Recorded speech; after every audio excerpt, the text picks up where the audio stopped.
বাংলাদেশের অনূর্ধ্ব আন্ডার-19 দলের ক্রিকেটার মারুফ মৃধার বিরুদ্ধে আইসিসির আইন ভঙ্গের অভিযোগ উঠেছে।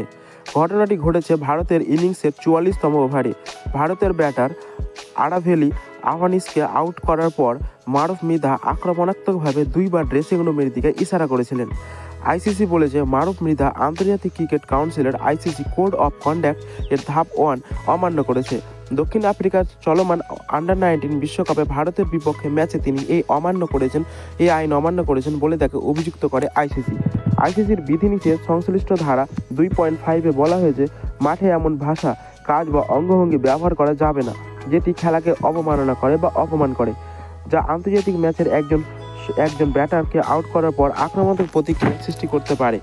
সে একটি ব্যাটিংকে আউট করেছে, এটা ভালো কথা, কিন্তু সে যেভাবে সেলিব্রেশন করেছে এটা ঠিক নয়।